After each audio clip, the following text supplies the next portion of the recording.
Giovanni Filippo est en ligne avec nous, en duplex avec nous. On va voir ce qu'il nous dit sur l'état du marché actions, membre de la cellule info d'experts de Bourse Direct. Bonjour Giovanni.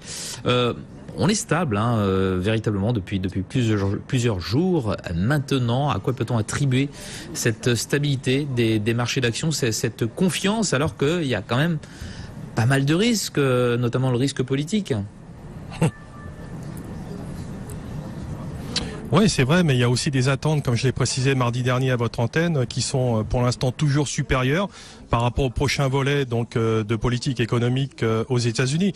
Donc on a bien vu que dernièrement, si vous voulez, c'est pour ça que je vous avais dit jeudi dernier, il fallait pas parier sur un mouvement dit de correction.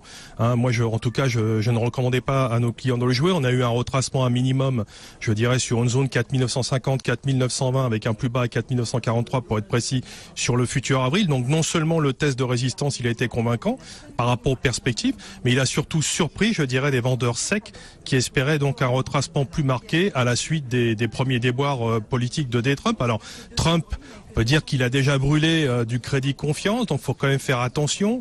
Les marchés préfèrent bien plus les actes que les paroles séduisantes. Alors un des points qui sera très surveillé de près sera l'instauration ou pas de taxes douanières, car de celle-ci dépend aussi la réforme fiscale. D'ailleurs, le président des États-Unis doit recevoir le président chinois les 6 et 7 avril. Je pense que les discussions vont être assez âpres au niveau des accords commerciaux par rapport à ces taxes. Ce jeudi, Gary Cohn, le responsable du Conseil économique, doit également présenter l'ensemble des options possibles pour que le projet fiscal ne subisse pas un sort funeste, parce que là, ça serait plutôt dramatique en termes de tendance sur les marchés. Donc, c'est pourquoi l'ensemble de ces événements à venir, l'ensemble de ces négociations à venir, par rapport au niveau de marché, j'insiste, comme je l'ai fait ces derniers jours, je pense que les prix actuels sont propices aux allègements, si vous voulez, pour les stratégies courtes. Alors, je parle notamment de celles qui ont été initiées sur gap d'ouverture le 1er mars, puisqu'on a gagné 4,5% depuis le 1er mars.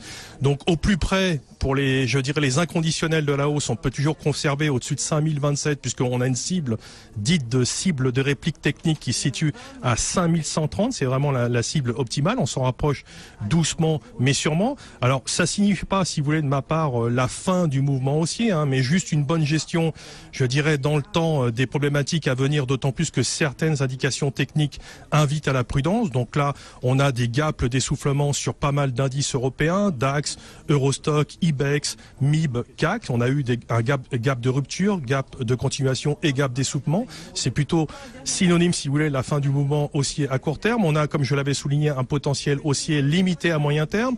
On a une position ouverte très importante sur le contrat avril, plus de 360 000 contrats. Et pour finir, je vais m'arrêter là. On a un ratio de couverture put-call qui montre un niveau optimiste élevé depuis, si vous voulez, novembre 2016. Mais en novembre 2016, on était quand même 500 points plus bas sur le CAC 40. Donc c'est pour ça que nous conseillons à nos clients vraiment de réduire un petit peu la voilure, en tout cas pour les stratégies courtes. Sur le fond, ça remet rien en cause, même si on a un mouvement de consolidation plus marqué. Pour les investisseurs, ceux qui ont acheté au cours du second semestre 2016 entre 4003 et 4006, on leur dit de conserver pour l'instant tant que le niveau de 4919 futur avril n'est pas remis en cause. Voilà un niveau à partir duquel on pourrait éventuellement alléger pour les profils investisseurs.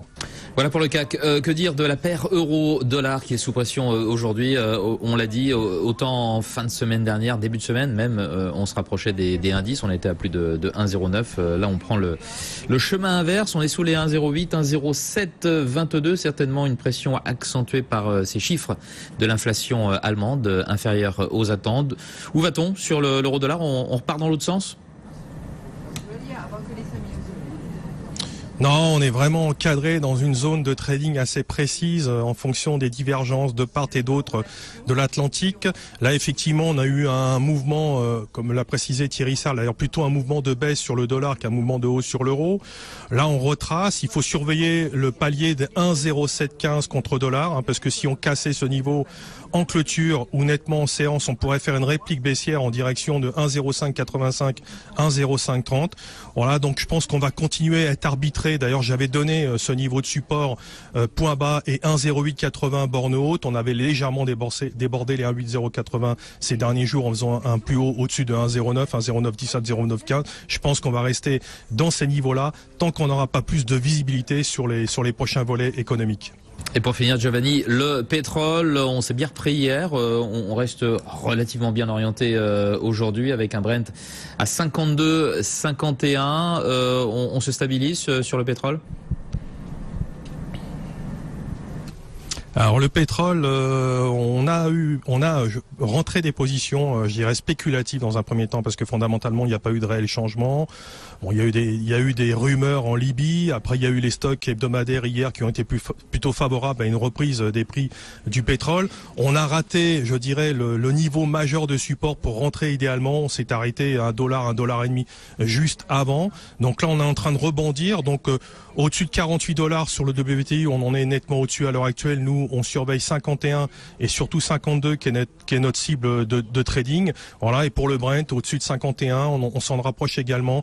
On cible 53,15 et surtout 54. Donc on a fait de l'arbitrage et sur le pétrole et sur les valeurs pétrolières. D'ailleurs, l'indice est un peu tiré ces derniers jours par le secteur pétrolier. Valorex s'est repris, Total s'est repris, Technip FMC s'est repris. Donc voilà, c'est ce qui fait un petit peu tenir le CAC dans l'état actuel des choses, dans la perspective d'une hausse un peu plus marquée sur le pétrole, mais ça n'ira, je pense, pas très loin sur le moyen terme. Parfait, merci beaucoup Giovanni Filippo pour ce tour d'horizon technique sur le CAC 40, sur l'euro-dollar, sur le pétrole. Giovanni Filippo en direct de Bourse Direct, dont il est membre de la cellule info d'experts. Thierry Serle.